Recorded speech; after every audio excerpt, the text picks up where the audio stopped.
if you are drawing from photographs, especially from color photographs, whether it's inside the house or outside, but your drawings are not quite there yet, you're still not happy with them, and you ask yourself, what could it be? Most of the time, the problem are the values. And the values, when we translate from color to black and white, there's where we create the problem. So this video is for that. Practice what I'm telling you here, 3 tips that are really going to help you answer those questions. What value is the yellow? What value is the blue or red or whatever else? So let's go and see how we can translate color into black and white. Okay, first thing I want to do is introduce you to the grayscale and the values you know from between black and white. This is a tool you should be getting one if you don't have one, because it's going to become very useful to you. And here we're going to start using it and see how we can find what is the closest value to that yellow. We can see here the lightest value here on the scale, it was still too dark for that yellow, so it can be tricky. And now for the red, squint your eyes. Squint your eyes is very important. That's what's going to help you see values much better than that. If you squint your eyes, you're going to see, look at that, how close that looks now by squinting your eyes. When you have your eyes wide open, it's a lot more difficult to see that difference. Okay, so by squinting, you can really notice, you will be able to judge the values better. Remember, the closest they come together, the better, so pay attention. And here we're going to try the blue now. Again, squint your eyes and you're going to start seeing the difference between light and dark.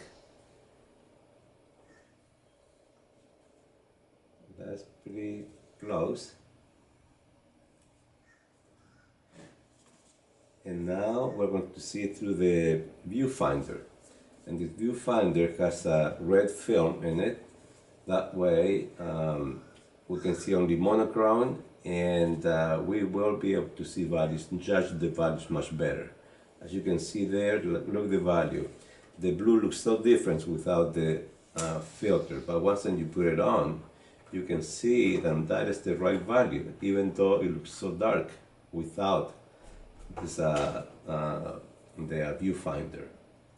And I have now we're going to try the red.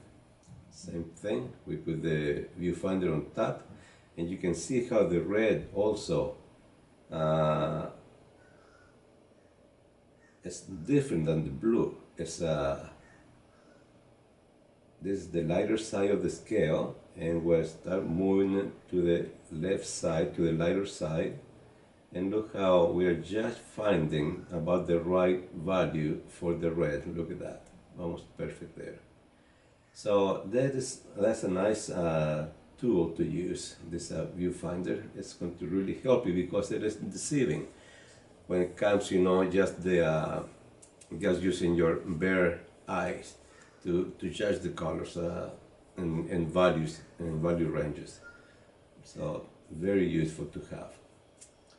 Now this viewfinder, I have a video. I'm going to leave the description down below so for you to see it, so you can know how to use it. Since I've been painting for over 30 some years, I've been using this up to today. Very useful. So if you have the chance, just get it and use it. You will not be sorry you did. Okay, so now we're going to go into the color scale that I did with the primary colors, and on the side is the intensity of darkness of the values done with graphite pencil. And you can see the difference between of course, the red and the blue are the more obvious, of course, even with the naked eye. But at the same time, good to know what value range you can get with your pencils And a lot of times you don't need that many pencils. A lot of times you just need your stroke to be light enough or dark enough. And I just, under each one of this, I put the number of pencils I used and the pencils you could use to create that same value. That way you're going to see that you don't need all of those pencils to do this. Squint your eyes. A tip. Squint your eyes. When you squint your eyes, you're going to see nothing but shapes, forms, and that's exactly what you want to do. The other one, so important, is to have this viewfinder with the red, film in it. That way you can really learn, especially at the beginning, just to start judging colors or values. It will be so much helpful for you. And the other one is use your camera, use your cell phone. We all have access to cell phone now. You can turn your image into black and white and and draw from your black and white photo. That way you can compare to your value scale and see where you're at. So I hope you like this. Give me a like if you did. Subscribe would be wonderful, so that way you can see a lot more videos, and I hope I get to see you again. Goodbye.